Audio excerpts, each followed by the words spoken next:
Oke, baik. Bismillah. Assalamualaikum warahmatullahi wabarakatuh.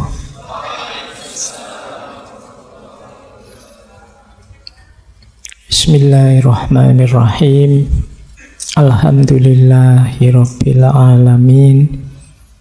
Wa bihi nasta'inu ala umurid dunya waddin. Allahumma sholli wa sallim wa barik ala habibina wa syafi'ina sayyidina wa maulana Muhammadin wa ala alihi wa ashabihi wa man tabi'ahum bi ihsanin ila yaumiddin. Amma ba'du. Bismillah, mari kita lanjut lagi, belajar lagi, ngaji lagi. Kita memulai bulan Oktober dengan tema kebahagiaan. Ini tema yang universal. Sejak zaman dulu sampai hari ini masih saja dibahas. Karena mungkin kelihatannya banyak orang yang kepingin bahagia tapi tidak bahagia-bahagia. Ada orang yang sebenarnya sudah bahagia tapi tidak ngaku kalau sudah bahagia. Ada orang yang merasa hidupnya berat sekali padahal ada banyak yang bisa disyukuri, dibahagiai. Dulu kita pernah membahas juga, bahkan sudah diterbitkan juga jadi buku tentang filsafat kebahagiaan. Sebentar lagi mungkin juga publish lagi tentang kebahagiaan. Maka bulan ini kita sekalian saja yuk dibahas kebahagiaan, biar kita bisa jadi hamba yang bersyukur bahwa kita bahagia ternyata. Cuma malam hari ini kita membahas tokoh yang agak unik. Teman-teman mungkin mengenalnya, beliau ini ya tokoh besar filsafat barat abad 20, Bertrand Russell. Beliau ini sebenarnya ahli filsafat analitik.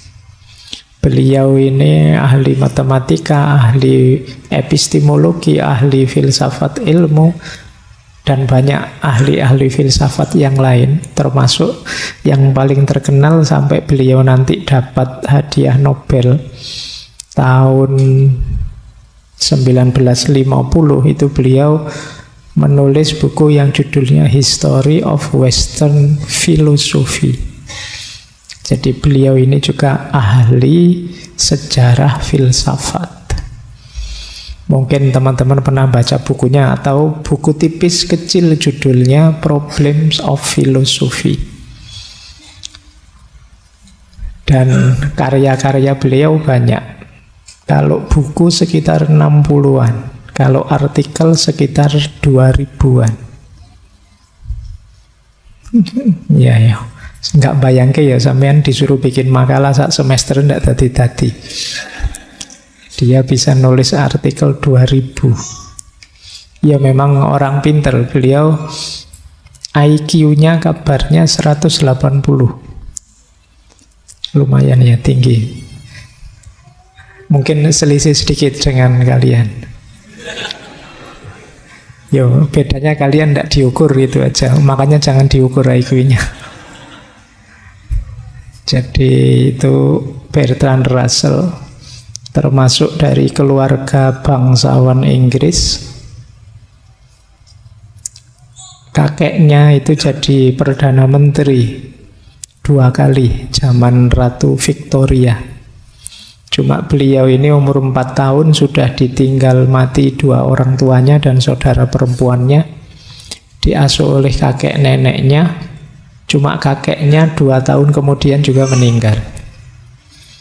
Dari sisi ini mungkin agak pahit kehidupan beliau. Tapi ya karena anak pinter, cerdas, ya karir akademik beliau luar biasa. Beliau ini menikah 4 kali.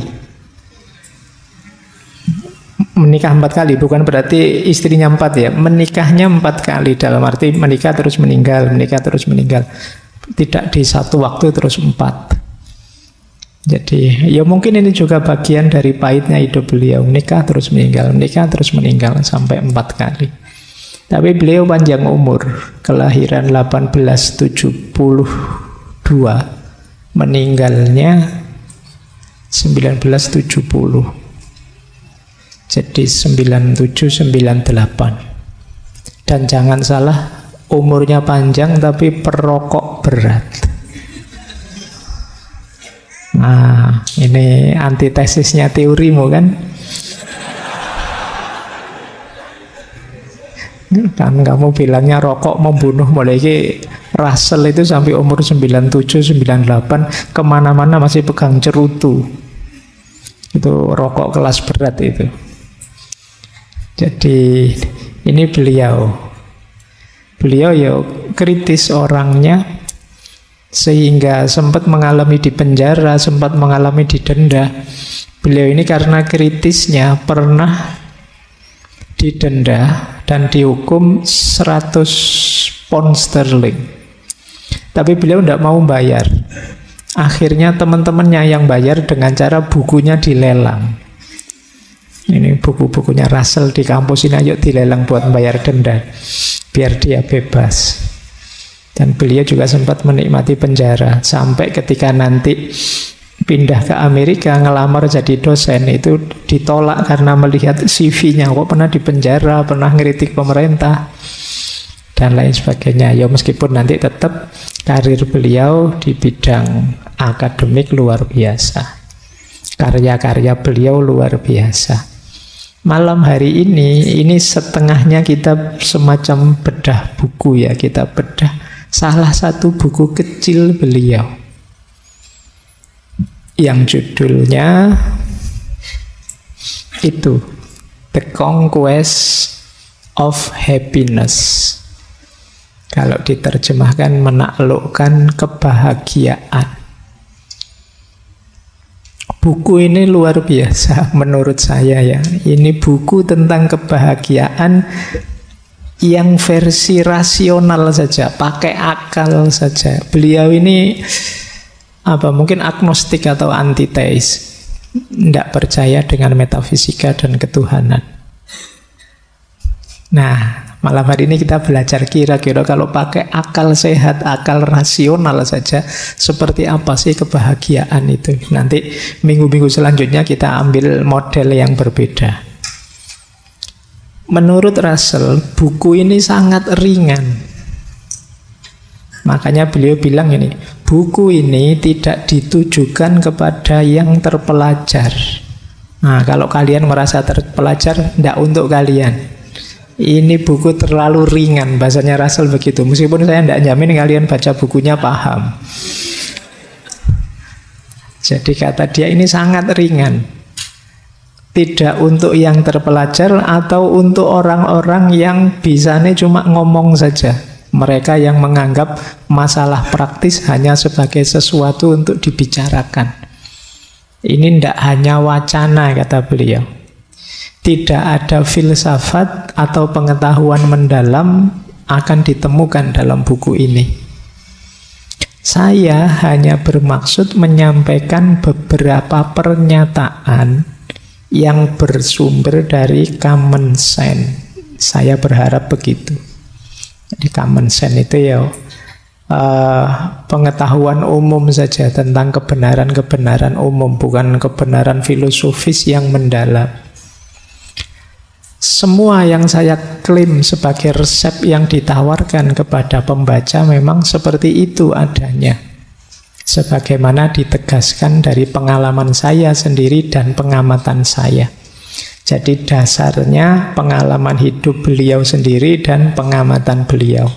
Dan ternyata semua itu telah meningkatkan kebahagiaan saya setiap kali saya bertindak sesuai dengannya.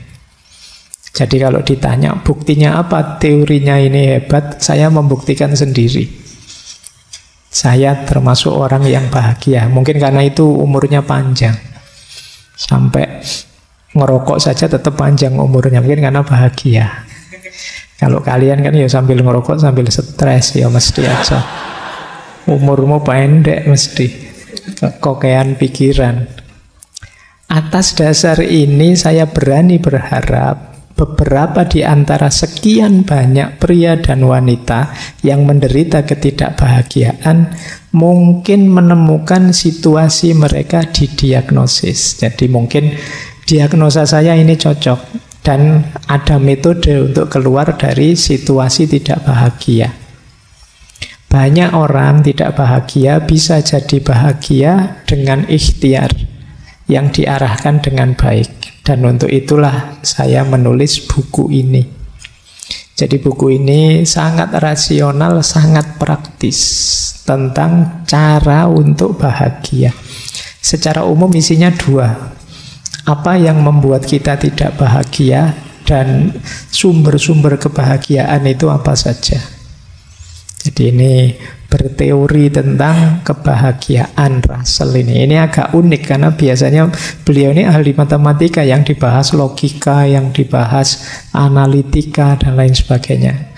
Baru di buku ini beliau membahas tema yang agak ringan, yang menurut beliau ini orang terpelajar mungkin ini terlalu enteng, kurang berat, makanya tidak untuk yang terpelajar. Kalau teman-teman membacanya masih berat, berarti kita levelnya masih di bawahnya yang tidak terpelajar.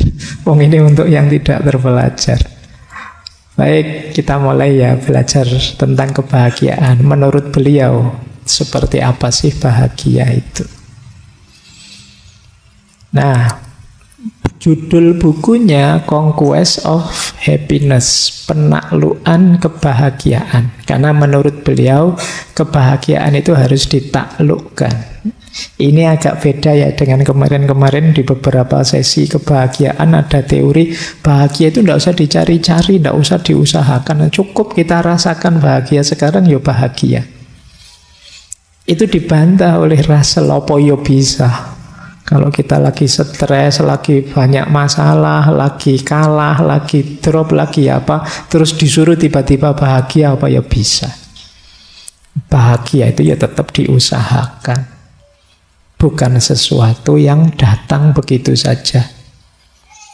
Jadi tidak mungkin orang tiba-tiba saja bisa menghayati hidup sebagai saya bahagia.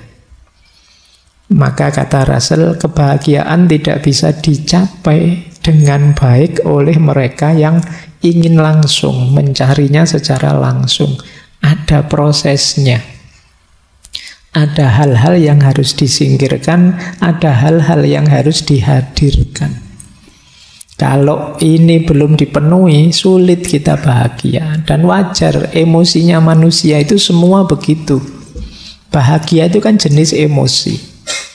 Emosi itu pasti karena dorongan sesuatu baik dari dalam diri maupun dari luar diri. Emosi kita itu kan dinamis naik turun karena ada faktor-faktor di dalam diri maupun di luar diri. Bahagia juga begitu. Selalu ada hubungannya dengan dunia di luar diri kita dan dunia di dalam diri kita. Harus diatur, tidak bisa tiba-tiba begitu saja bahagia. Kalau untuk ceramah sih gampang. Ayo kita syukuri hidup ini maka kita bahagia. Itu enak nek ngomongin ngono. Tapi kalau duitmu habis akhir bulan, tugas banyak, terus kuliah ndak lulus-lulus, terus di kampus dimarahi dosen, di rumah dimarahi orang tua, les piye meneh. Ndak gampang. Maka kata Russell, bahagia harus ditaklukkan. Mari kita taklukkan kebahagiaan itu. Jadi itu misinya buku ini. Maka beliau menyatakan, demi kebahagiaan, ini umumnya ya, manusia membutuhkan bukan hanya nikmat ini atau nikmat itu, tapi juga perlu harapan, usaha, dan perubahan. Kalau kita ingin bahagia, Tidak sekedar karena apa saya bahagia, tapi saya juga harus punya harapan. Kalau kamu hopeless, tidak punya harapan, ya tidak mungkin bahagia. Wah, saya tidak berharap, Pak, entah saya masa depan saya nanti gelap, sulit bahagia. Harus tetap punya harapan. Yang kedua, harus ikhtiar. Tidak bisa begitu saja datang. Dan yang ketiga, harus mau berubah. Kenapa harus mau berubah? Lah kalau kita tidak berubah, situasinya tidak akan ganti.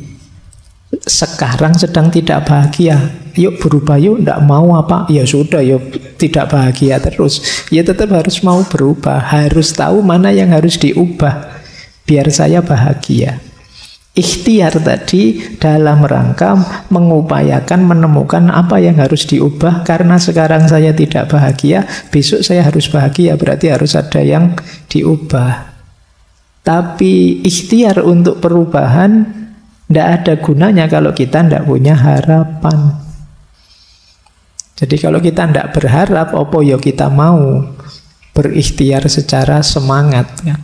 Kalau kita hopeless kan tidak mau ngapa-ngapain sudah.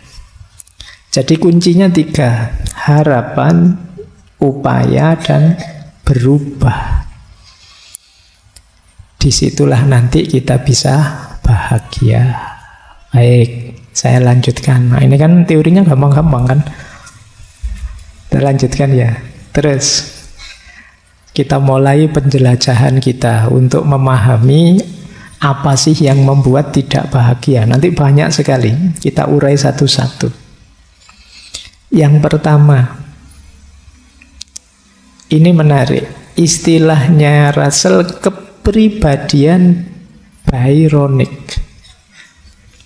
Byronic ini bukan istilah aneh-aneh sih. Byronic itu nama seorang penyair romantik Inggris, namanya Lord Byron. Itu puisi-puisinya biasanya cirinya melankolis, dramatis, sedih, sepi. Itu Byron. Nah, individu yang berciri Byron itu individu yang senengannya menyendiri, sukanya merenung. Memang dia milih hidup untuk tidak bahagia, biar bisa punya puisi banyak. Loh, ya loh. Kalau hidupmu ceria, seneng saja kan tidak jadi puisi. Coba kamu patah hati, tiap hari nulis puisi mesti. Jadi ini namanya kepribadian Byronic. Jadi memang secara sengaja milih tidak bahagia. Jadi ini terus disebut kepribadian yang angkuh, pemurung, sinis, pemberontak, kesepian. Itu sengaja seperti ini dia, biar vitalitas hidupnya terjaga bagi orang-orang ini. Misalnya orang yang sudah terlanjur menegakkan dirinya jadi orang yang kritis misalnya, tiap hari harus mengkritisi apa saja, dan itu berat. Ya tapi ya itu pilihannya. Dia memaksa dirinya untuk begitu terus. Dia memaksa dirinya misalnya, saya adalah master of nyinyir. Wah, tiap hari nyinyir terus. Itu kan berat. Itu membuatmu tidak bahagia. Kamu mewajibkan dirimu untuk sesuatu yang seharusnya tidak begitu. Kamu memilih ketidakbahagiaan sendiri. Ya mungkin demi identitas, mungkin demi nama, mungkin demi apa saja. Yang ini oleh Russell disebut kepribadian Byronic. Orang-orang yang memang pribadinya seperti orang yang anti kebahagiaan. Jadi mereka ini pinginnya ya seperti situasi yang mereka inginkan. Ingin murung terus, ingin kesepian terus. Karena saat kesepian dan murung, Lord Byron ini bisa nulis puisi yang indah-indah. Nah, mungkin kalian pengen niru Laila Majnun. Wah, saya pengen kayak Majnun, Pak. Terus kamu gayamu kemana-mana kayak orang gelandangan, kayak itu. Terus dari situ bisa bikin puisi saya, Pak. Nah, ada orang yang kepribadiannya begini. Yang kata Russell, ini orang milih susah. Dan di buku itu disebut jangan deket-deket dengan orang kayak gini, bisa nular. Ya karena Kepribadian itu kan bisa menular. Kalau kamu punya teman pemarah, ya kamu mudah marah. Nah, kalau kamu punya teman pemurung, ya kamu mudah murung juga. Jadi berarti apa? Kunci kebahagiaan yang pertama sebenarnya kepribadian. Kalau kepribadianmu memang anti bahagia, sulit kamu bahagia. Orang itu kan kadang-kadang memang yang dipilih yang pahit dengan alasan tertentu. Mungkin biar dikasihani, mungkin biar otentik, mungkin biar disukai orang dan lain sebagainya. Tapi itu menyusahkan dirinya sendiri. Kayak kalian ini misalnya ngaji filsafat berapa hari itu, terus tiap hari memaksa kalau ngomong harus filosofis. Wah, disuruh bahas apa-apa sedikit-dikit filosofis wae. Kamu nyusahi dirimu sendiri ya. Kalau pas bisa filosofis saja. Kalau ndak bisa ya ndak usah. Secukupnya saja, itu lebih nyaman. Jadi ini yang disebut kepribadian Byronic. Kepribadian seperti ini ya sulit untuk bisa bahagia seperti penyair tadi. Kata Russell, kecuali engkau seorang Byronic, engkau akan berusaha menghindar berada di dekat orang-orang yang senang dengan ketidakbahagiaan. Karena sifat negatif mereka mungkin akan menular kepadamu. Nah, ada quote yang menarik tentang kepribadian Byronic itu. Kata Russell begini, orang yang tidak bahagia itu seperti seorang pria yang kurang tidur. Selalu bangga dengan kenyataan. Ini kamu harus mikir memahami quotes ini. Orang kurang tidur itu kan biasanya orang sibuk, pekerjaannya banyak, tidak sempat ada waktu untuk istirahat, untuk santai. Loh, orang seperti ini tuh loh kan banyak yang membanggakan hidupnya. Saya loh orang sibuk, kalau diajak apa-apa, wah sibuk aku. Wah sibuk aku kan ngono. Jadi kayak kurang tidur. Nah, toh begitu itu kan menunjukkan dia tidak bahagia karena capek, karena lelah. Waktu yang lain santai-santai dia tegang, dia kerja.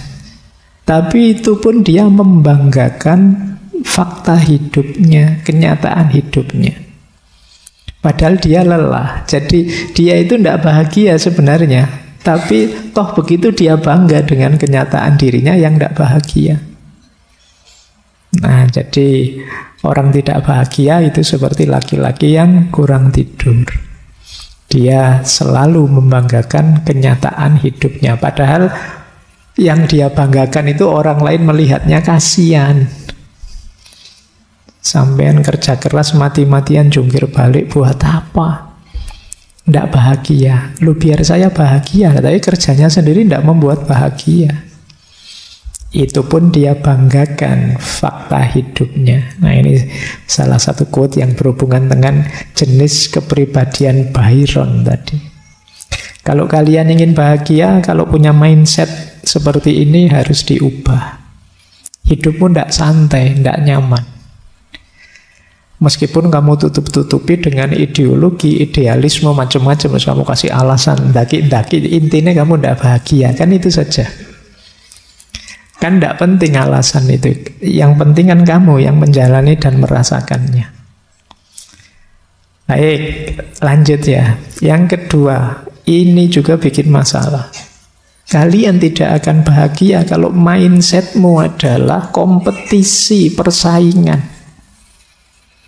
Gara-gara persaingan ini kan kalian lupa waktu, bekerja terlalu keras, mengabaikan hal kecil sederhana biar bisa menang.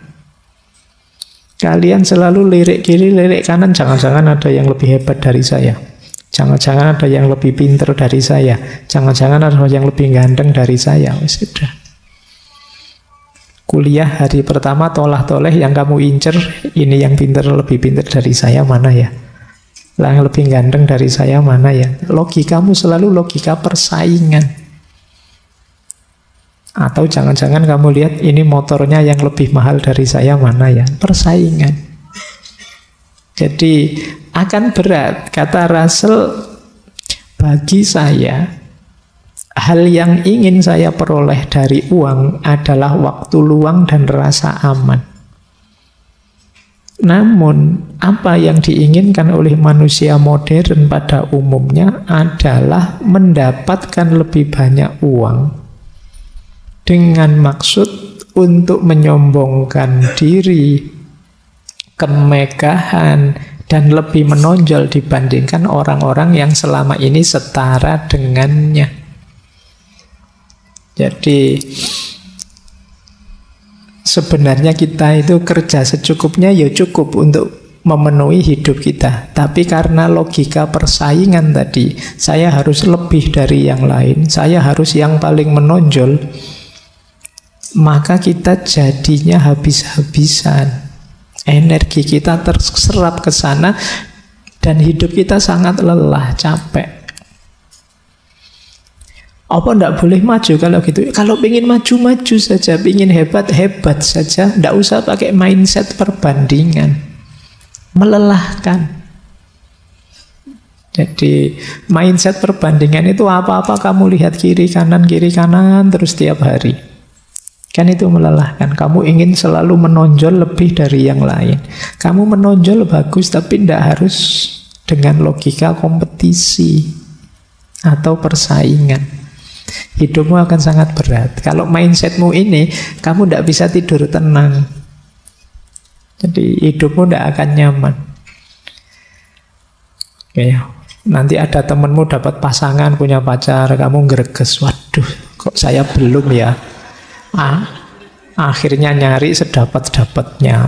Nanti temenmu, jadi capek tiap hari kamu ngeladeni kiri kananmu.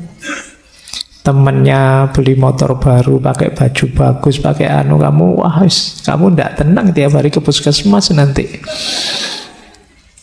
Capek melayani kompetisi atau persaingan.